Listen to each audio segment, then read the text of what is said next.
desde la Iglesia Pueblo de Dios en Carlos Espegazzini, sin inventar nada nuevo, siendo directos, siendo lo mejor que podemos ser.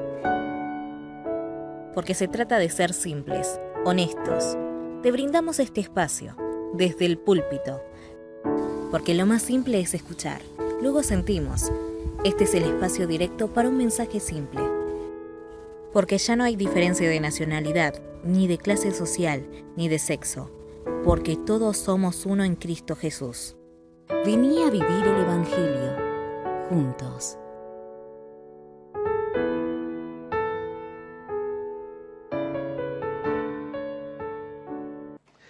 Bueno, como les decía, quería que hablemos de este yo soy, de este segundo yo soy, que está en Juan capítulo 8. Pero veamos el contexto y el trasfondo. Esas dos cosas quiero que veamos. Cuando nosotros hablamos de Juan capítulo 8 del verso 12 al 59, que es el texto más amplio, tenemos que comenzar como contando ese trasfondo. No podemos venir así como sin nada y venir de... Jesús dijo, yo soy la luz del mundo. Listo, y quedamos con eso. Y entonces Jesús es algo así como, no sé, el ente regulador de Edesur. ¿Viste? Y no entendemos a qué se refiere Jesús cuando habla de esto. Yo soy la luz del mundo. La historia que vimos la semana pasada, donde nos centramos, que fue esta historia que no sabemos si en los manuscritos más antiguos no está, en los manuscritos más antiguos no está ese texto, o está ubicada en otro lugar, que es la historia de la mujer adúltera. Porque hay como una interrupción ahí entre esos dos textos. Porque estos discursos de Jesús se dan en el medio de una fiesta típica judía. Y son esas cosas, como hablábamos el otro día durante la lectura del libro, ¿no? Son esas vacas sagradas, son esas cosas que hacen deísmo, ¿no? O sea, nosotros estamos más preocupados por mantener el cristianismo que a Cristo mismo. Israel estaba más ocupado en mantener su religión armadita que en mantener su identidad en Yahvé, en Dios. Les importaban más todas esas pequeñas cosas. Y Jesús se aparece en esos lugares. En esos lugares es donde hace estas declaraciones, que es ir a patear el tablero, ¿no es cierto? Y precisamente acá habla de la fiesta de los tabernáculos. La fiesta de los tabernáculos. Y cuando tenemos que conectar el capítulo 7, verso 52, que dice, ¿no eres tú también de Galilea? Protestaron. Investiga y verás que de Galilea no ha salido ningún profeta. Tenemos que unir eso, saltear a la mujer adúltera y todo lo que Jesús dice, pero que es importantísimo, que está ahí por algo. Si creemos en el texto recibido o el textus receptus para los más puristas, está la Biblia textual, los manuscritos más antiguos, y está lo que hemos recibido, el texto que hemos recibido. Si creemos que el Espíritu Santo ha mantenido durante todos estos siglos el texto tal y cual nosotros lo recibimos, aún con esos agregados, es porque Dios lo creyó importante. Y también está el otro que dice que no. No, lo mejor es ir al texto más antiguo y ver que eso fue lo que se escribió y que después la iglesia fue agregándole a lo mejor alguna cosita. Cualquiera de las dos cosas está bien. Cualquiera de los dos pensamientos está bien. Cristo sigue siendo el Salvador del mundo, ¿no? Dios sigue obrando en nuestro favor. Dios sigue estando ahí. Dios nos ama. Dios está ahí y Dios sigue siendo amor. No nos está presentando un Salvador distinto, sino que nos está presentando el mismo. Entonces digo 7:52, terminamos ahí y tenemos que ir hasta 8:12 para seguir los temas de esta festividad, de la festividad de la fiesta de los tabernáculos, de la cual a veces hablamos y no nos dejamos. Un día tendríamos que hacer a lo mejor algún estudio sobre las fiestas judías, estas fiestas que se nombran en los evangelios y que uno no tiene ni idea y que de verdad dan muchísimo contexto a las palabras de Jesús, a lo que Jesús dice sobre sí mismo. 8:12. Dice, una vez más Jesús se dirigió a la gente y le dijo, yo soy la luz del mundo, el que me sigue no andará en tinieblas. Entonces tenemos que unir esos dos puntos, entre de Galilea no salió ningún profeta y que él diga yo soy la luz del mundo. Entonces esto se da en la fiesta de los tabernáculos, duraba 7 días, la fiesta de los tabernáculos tenía que ver con la fiesta de la vendimia, con la fiesta de los frutos, de cuando se recogían los frutos, tenía que ver con las lluvias, tenía que ver con el agradecimiento, y por eso hay una ceremonia que se llama la ceremonia del agua, hay una ceremonia en el medio de la fiesta de los tabernáculos, acuérdense que la gente iba y vivía abajo de enramadas, ¿no? Volvía y se iba a vivir nuevamente como si viviera en la época del desierto, y eso es lo que un poco se conmemora. Y además estaba esa ceremonia de agua, la necesidad de las lluvias, que es muy bueno entender que uno dice, bueno, pero mirá lo que creían. Pero no saben el cambio que hay en agradecerle por las lluvias a Yahvé y no, por ejemplo, a Baal. Porque cuando los judíos llegaron a la tierra prometida y se establecieron y dejaron de ser un pueblo nómade para ser un pueblo sedentario, un pueblo que se queda en el mismo lugar y tienen que empezar a criar ganado y tienen que empezar a cultivar la tierra, el agua se convierte en algo imprescindible. Las lluvias, la lluvia temprana, tardía, esas cosas que a veces hablamos y lo metemos ahí en el medio como, Señor, mándanos la lluvia temprana y tardía. No sé, digo, si alguno de nosotros planta perejil, por lo menos, pero digo, si no sos agricultor, no entenderías mucho de este tema. Y Jesús habla en esas cosas, y nosotros decimos, oh, bueno, mirá lo que decían. Pero no, cuando Israel se establece en la tierra prometida, empieza a adorar a Baal. ¿Por qué? Porque Baal era una de las, Astarte y Baal, Acera, su esposa, ¿no? Después se convertiría en Diana de los Efesios. Es la misma deidad, solamente que fue cambiando como de manos y cada uno le ponía algo. Pero el tema de Baal y todo tenía que ver con la tierra, tenía que ver con los frutos, tenía que ver con la lluvia, tenía que ver con todo eso. Entonces ellos le adoraban a Baal porque decían, bueno, Yahvé es un Dios salvador, es un Dios que te lleva por el desierto, que vence a todo. Pero la verdad que de meteorología no sabe nada el tipo. Pero con el tiempo, con todo este tiempo, estamos hablando de 1500 años después, ya se le agradece a Dios por las lluvias. Bueno, es un cambio, hay un avance. Hay un avance, así como hay en nuestra fe, ¿no? Un día seguimos llevando la estampita de San Cayetano en el bolsillo porque me la regaló mi abuelo y siempre me dio trabajo. Y un día uno se da cuenta que no. Que el que nos da el trabajo, que nos da la salud, que es Dios, ¿no? Pero es de a poco, Dios es el que va llevándonos hacia la verdad, no la verdad revelada, escrita de 10 mandamientos. Nuestra relación con Dios es la que va cambiando. Y la relación con Dios del pueblo de Israel los había ido cambiando. Pero como todo empieza con la libertad, termina con la opresión, siempre. Ellos habían empezado con Dios en libertad, siendo libertados y todo. Su religión era una religión libre, era una religión para todas las naciones, era una religión para todo el mundo. Israel se iba a transformar en luz a las naciones. Ya en Abraham, ¿no? Abraham y Sara, ¿no? Cuando le cambian los nombres, de Sara, Sarai, de Abraham en Abraham, ¿no? Uno era padre honrado, padre como con honor nada más, bueno, tenía un hijo y pasa a ser Abraham, padre de naciones. De Sara a Sarai, madre de naciones. Bueno, bárbaro, ¿no es cierto? Dios tiene esa mirada. Israel era eso, Israel era el pueblo para todas las naciones, era la voz de Yahvé para todas las naciones. Pero de repente estaban contentos, habían construido un templo, tenían todos los levitas, tenían todo, estaban todos espectacular adentro de eso, se encerraron ahí en su religión y se olvidaron que tenían que llevar el mensaje, que tenían que ser luz a las naciones. Se habían olvidado. También la ceremonia esta del agua que les cuento recordaba la necesidad de la lluvia para el otoño. Obviamente otoño estamos hablando de octubre, ¿no? En el otro lugar estamos en el otro punto del planeta. También de la roca que le dio en el desierto. Y entonces ahí, en esa fiesta del agua, ¿no es cierto? Que donde se habla de la necesidad del agua, del agradecimiento por el agua, leamos en Juan capítulo 7, verso 37 al 39, dice, en el último día, el más solemne de la fiesta, Jesús se puso de pie y exclamó, si alguno tiene sed, que venga a mí y beba. De aquel que cree en mí, como dice la Escritura, brotarán ríos de agua viva. Con eso se refería al Espíritu que habrían de recibir más tarde los que creyeran en Él. Hasta ese momento el Espíritu no había sido dado porque Jesús no había sido glorificado todavía. Jesús dice, yo soy el agua, vengan a mí. Y nos hace acordar a Juan 4, ¿no?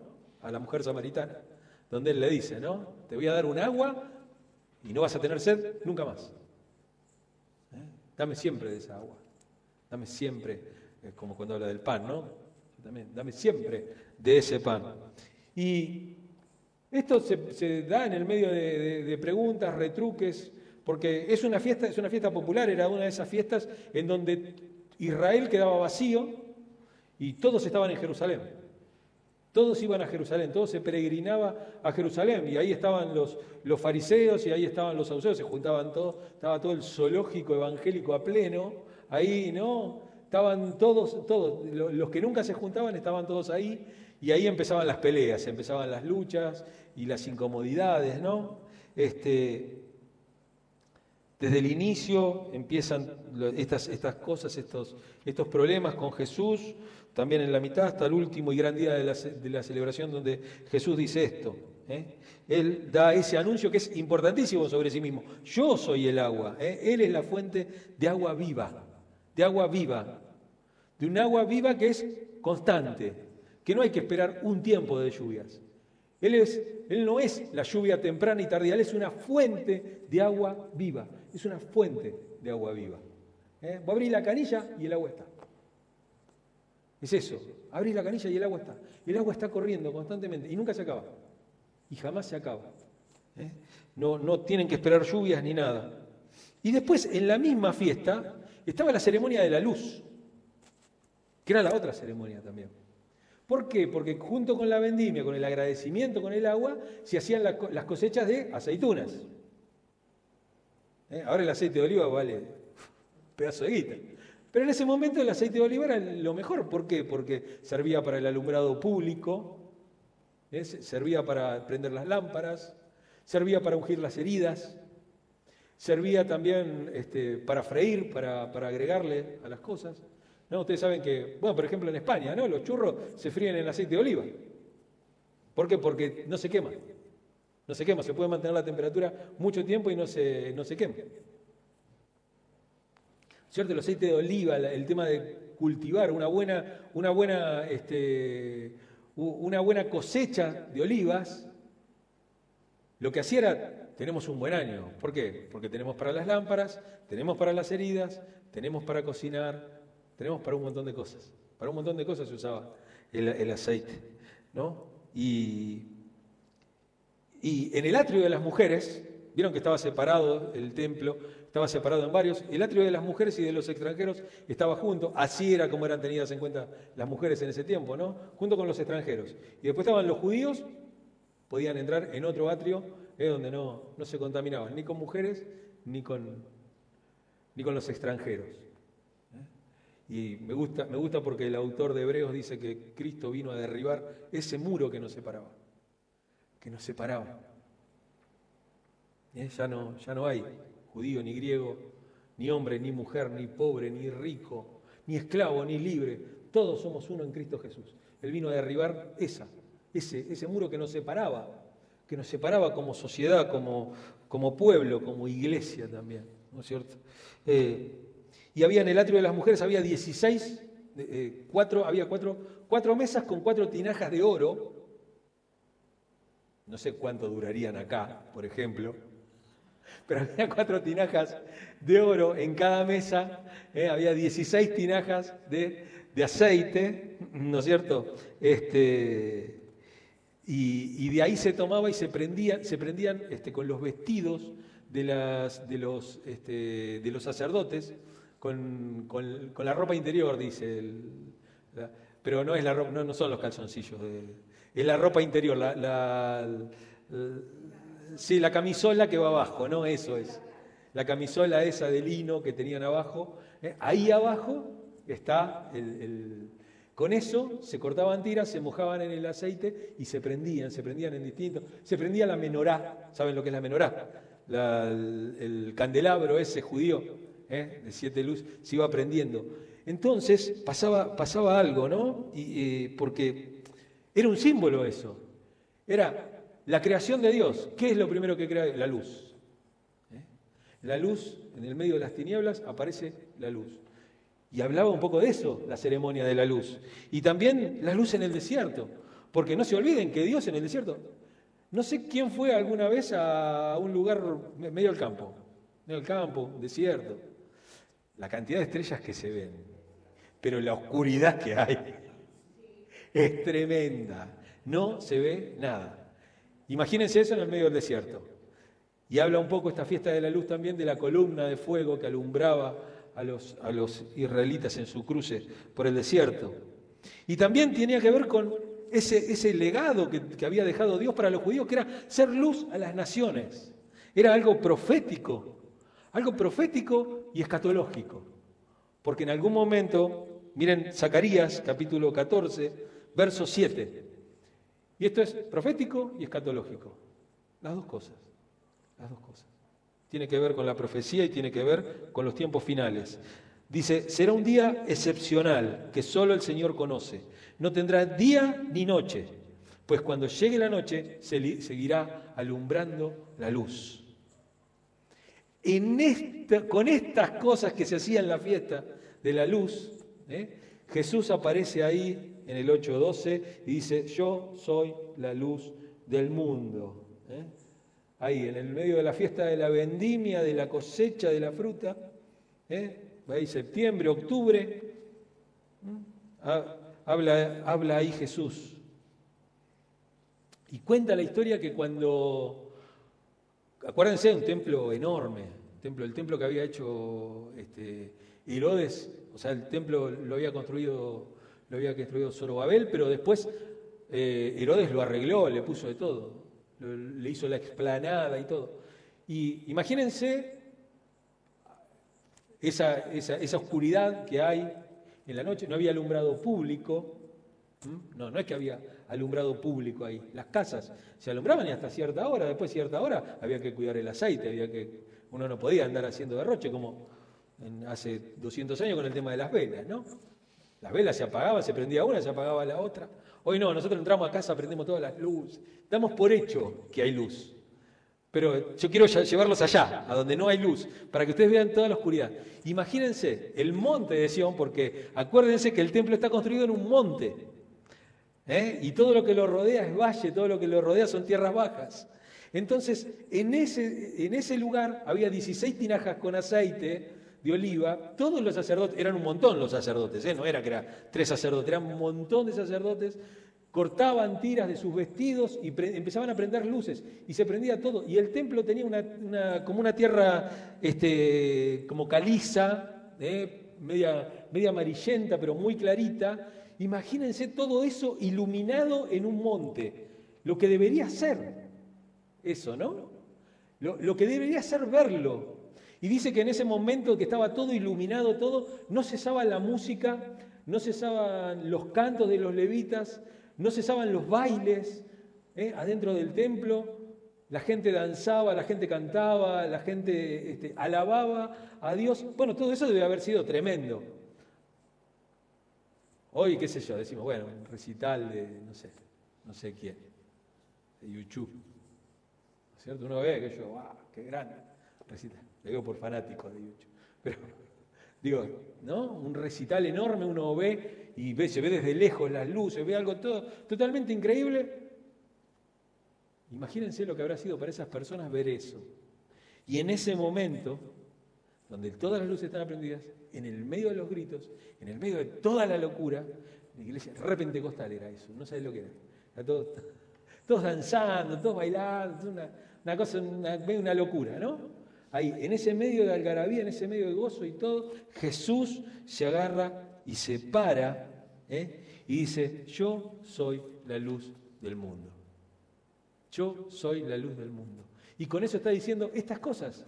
Yo soy la luz de la creación. Yo soy la columna de fuego que los acompañó en el desierto. Yo soy el que, yo soy, dice, en él estaba la vida y la luz era y la vida era la luz de los hombres. Jesús es la luz que ilumina a toda persona, no a los cristianos, a toda persona, a toda persona. Y Él ilumina tu vida de una manera que no puede iluminar ninguna ceremonia, ningún canto, ningún grito, ni grito de júbilo, ni nada que te puedas imaginar. Absolutamente nada, ninguna religión, ningún rito, nada de eso puede iluminar tu vida como la ilumina Jesús y tu relación con Jesús. Y como veíamos, esa relación continua con Dios, esa relación continua con Jesús, esa relación con el Padre, con el Hijo, con el Espíritu, esa misma relación nos va haciendo entender, nos va cambiando, nos va alumbrando. No hay nada peor que caminar en la oscuridad. ¿No? Aún en casa, cuando uno más o menos conoce, nosotros somos medio fotofóbicos en casa y nosotros tenemos postigones, todo cerrado, tapamos con una cintita la luz del televisor para que no... Sí, tapamos la luz del aire acondicionado, todas las luces, todo, para que no haya nada, ni unas de luz, porque viste cuando vas a dormir y te levantás a la noche y... los dedos son un peligro, pero digo, lo feo que es caminar en la oscuridad.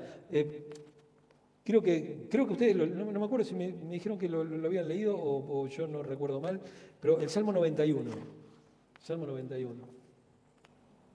El que habita el abrigo del Altísimo se acoge a la sombra del Todopoderoso. Yo le digo al Señor, tú eres mi refugio, mi fortaleza, el Dios en quien confío.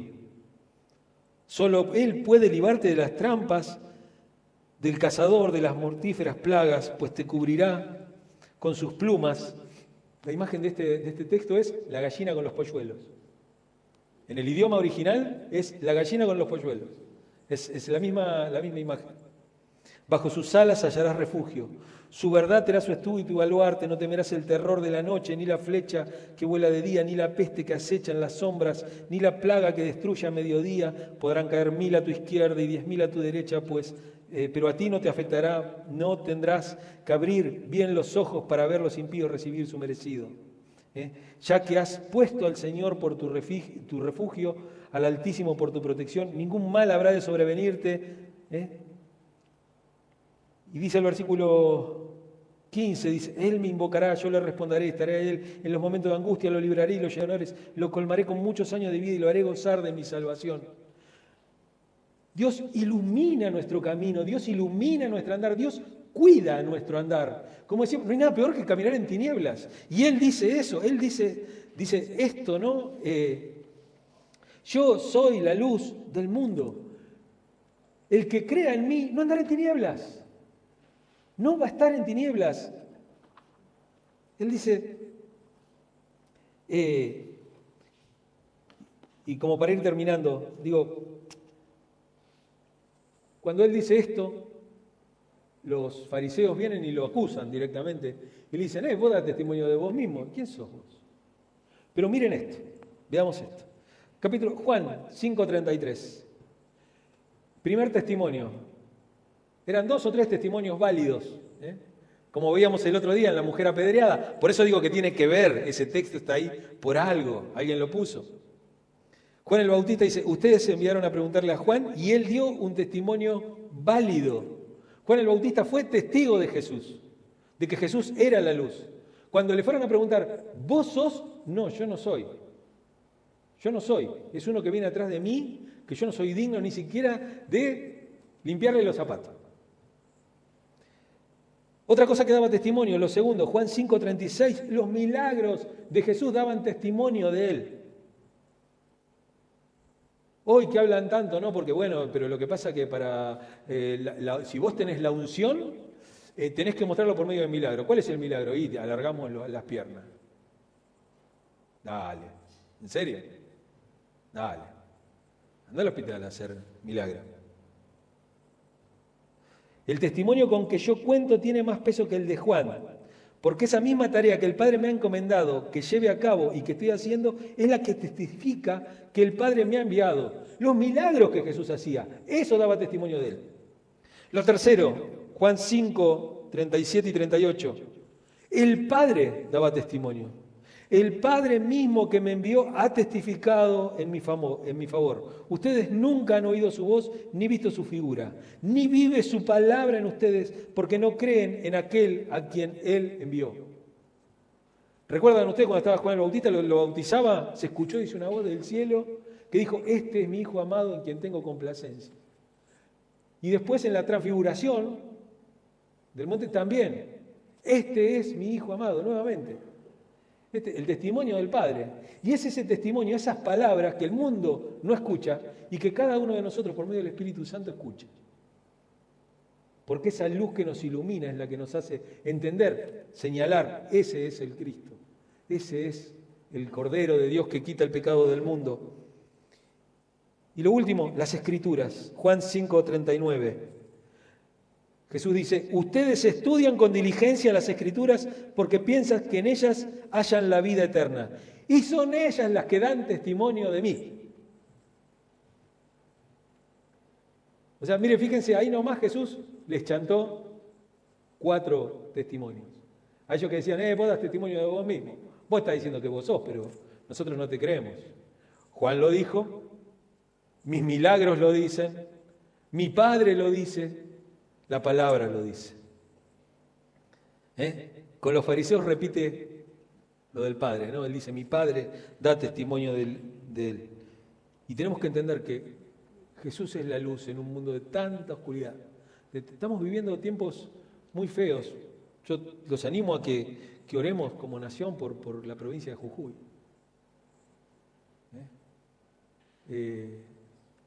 Es tremendo, es tremendo.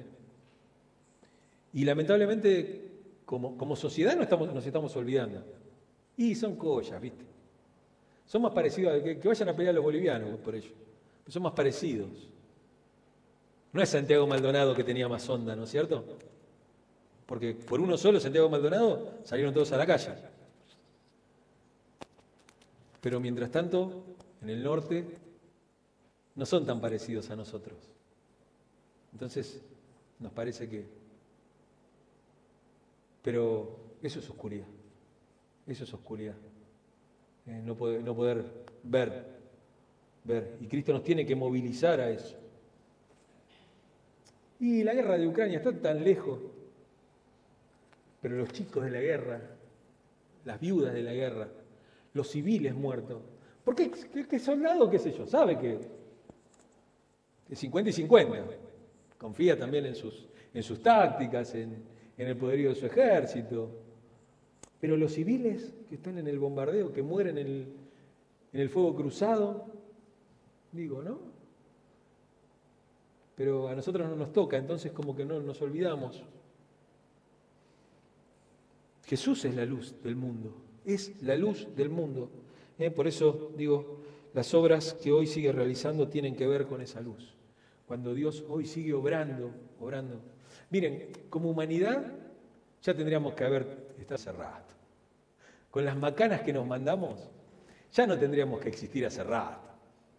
Después de una Primera Guerra Mundial y una Segunda Guerra Mundial, ahí nomás, sobre el pucho, ahí nomás, tuvimos una Segunda Guerra Mundial y sobre la Segunda Guerra Mundial nos tuvieron en tensión durante 40 años y aún hoy siguen exactamente lo mismo, con una guerra fría. Y cuando vemos todas esas cosas y vemos, estamos todos abogando por el desarme atómico, todo, vos te pensás que están haciendo bomba, que Hiroshima y Nagasaki son los petardos de fin de año. Nada son, ¿viste? Hay que entender eso, hay que entender que como humanidad estamos muy mal y estamos en continuo peligro y que si no fuera por la luz de Dios, por la mano de Dios sosteniendo todo esto, no existiríamos más. La luz, como dijimos la semana pasada, nos trae convencimiento de pecado. Y acuérdense que al que sabe hacer lo bueno y no lo hace, le es pecado. Nosotros tenemos mucha santidad de todo lo que se nos prohíbe, ¿no es cierto? Ahí no, pero él no toma, él no fuma, él no tiene sexo antes del matrimonio, todas cosas de ese estilo, ¿no? Cosas así que tienen que ver. Pero nos olvidamos que hay pecados de omisión, esos pecados de omisión que son, tengo que hacer lo bueno y no lo hago. Tengo la posibilidad de ayudar y no ayudo. Tengo la posibilidad de ir y no voy. Tengo la posibilidad de hablar y no hablo. Tengo la posibilidad y no lo hago. Somos de los que tenemos que levantar la voz por los que no la tienen. Y la luz, porque la luz nos trae esperanza. Las promesas de Dios son esperanza y la luz nos trae dirección. ¿Hacia dónde vamos? ¿Qué hacemos? ¿Qué hacemos con este mundo? ¿Qué hacemos con esta iglesia? ¿Qué hacemos con nuestra vida, con la crianza de nuestros hijos, con nuestro matrimonio? ¿Qué hacemos con nuestras amistades? ¿Qué hacemos con nuestro trabajo? ¿Qué hacemos con nuestras diversiones, con nuestro tiempo? Necesitamos luz. ¿Qué vamos a dejar? ¿Que el mundo trate de darnos dirección? ¿O vamos a dejar que la luz de Cristo nos alumbre? Ese que dice, yo soy la luz. Esa luz que ilumina a toda criatura, a todo hombre. Seamos una iglesia de luz, que sea la luz. Dejémonos que la luz de Cristo no solamente nos alumbre, sino que nos encienda, que nos encienda, que nos haga luz a nosotros también.